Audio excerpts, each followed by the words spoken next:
Good morning and welcome to this conference.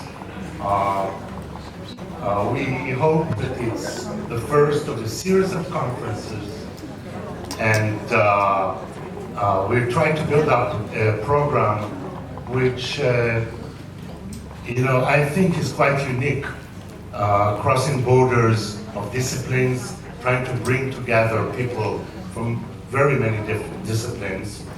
And at least what I hear from people who came is that people are excited with the program.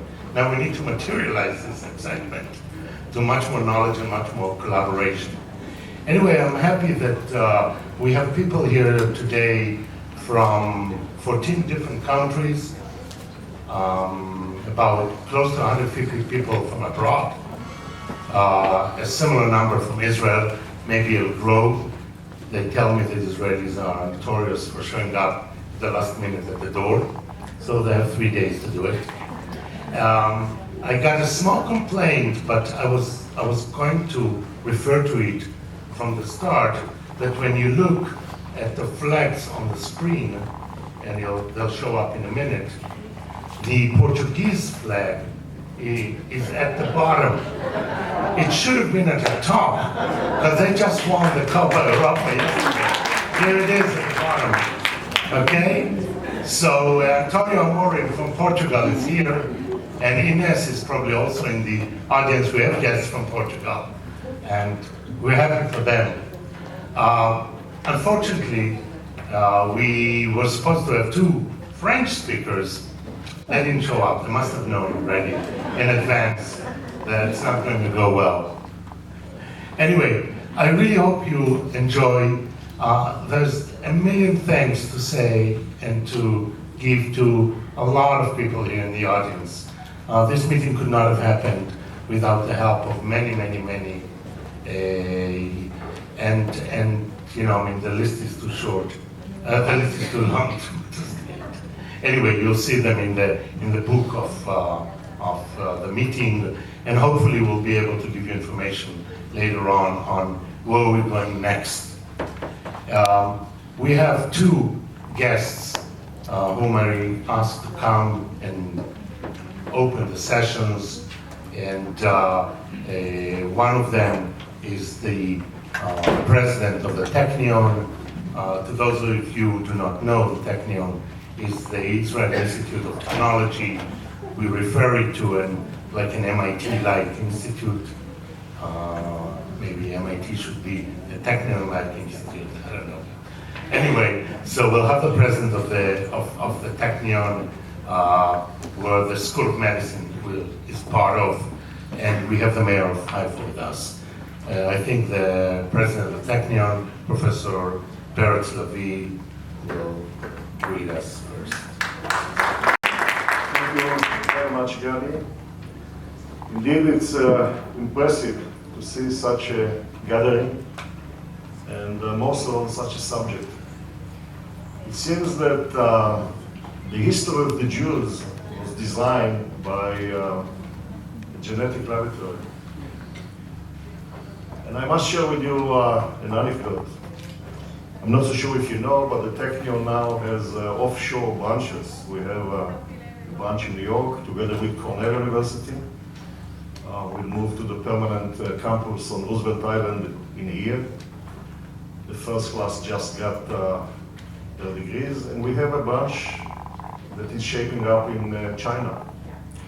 And the branch in China was an initiative of Mr. Li Ka-shing from Hong Kong. And when I met Mr. Li Ka-shing in 2012, he started our conversation by the following words. Professor Ravi, I have a confession to make. He said, what are you talking about? He said, I'm teaching my grandchildren Jewish history. He said, why? He said, because the history of the Jews is something unique that is not shared by anybody else. And every person on this earth should know the history of the Jews. When I saw the program today, doing research on founders' population, it crossed my mind two things. First, indeed, the history of the Jews is a well-designed experiment for genetics. But second, what happened now in Israel is reversing the trend. So what should be done now is studying what happened to these separate populations when they move to one place and start to marry each other. So this will be the next generation of genetics. So I'd like to congratulate Gadi for organizing such an impressive meeting. I'm sure it will be very, very interesting, but the price presidents pay for being presidents is unable to attend such meetings. So I wish you a very, very enjoyable and fruitful symposium. And I know this is the first one, but many will follow. And leave the beauty of Haifa to the mayor, please. Okay, so you already heard that Haifa is beautiful, right? And I'll invite Mr. Yona Yahav, who is the mayor of Haifa, to give you some more details about the city. He really likes the city. Good morning, everybody.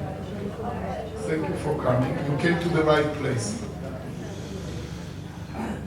As the president noted, this is the most beautiful city in Israel. While I'm mousing it out, I'm in troubles with the mayor of Jerusalem.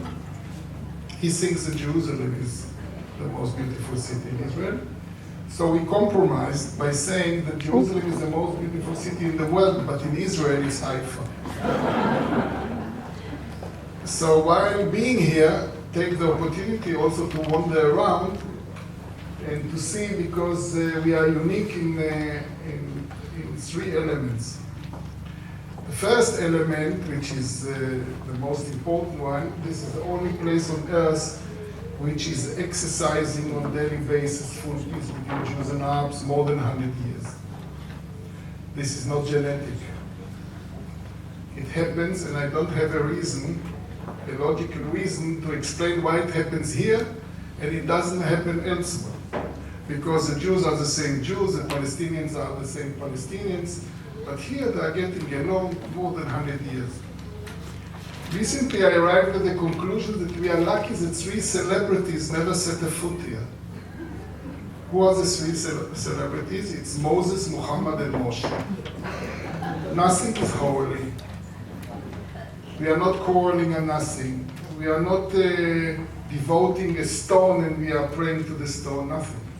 Everything is normal. So take the advantage. But I must also make a remark about the subject of the conference here, because there is even not one case of a child who is being born to a Jewess, to a Jewish mother, which her nickname is a Polish mother, that he doesn't know what is genetic. Because every bad thing happening in the family, she says, leave it aside, this is genetic, but from father's side. And you have to check it out if it is right, because the first word I became acquainted with is genetic. Everything is genetic, but it's very interesting to delve on it, because what strikes me most, how come that a folk which is not mounting up more than 11 million people all over the world is taking such a substantial amount of Nobel Prizes, how it comes. And you are now visiting the smallest city in the world with 3 Nobel Prizes in science, all of them in my term of office. And this is the only city in the world, half of the inhabitants are university graduates. This is very difficult to handle, because every Haifayet who is being born is immediately being born with a lawyer. And the lawyer knows only one telephone number of the mayor, and he calls him collect. I don't know if you know it from the places you originate from, but here it's special. So take the advantage, enjoy everything. Don't stay more than 4 days, because I'm taxing over 4 days. but the tax is not high. But don't ask the local one because I think it's enormous. Enjoy every moment and enjoy the conference. Thank you.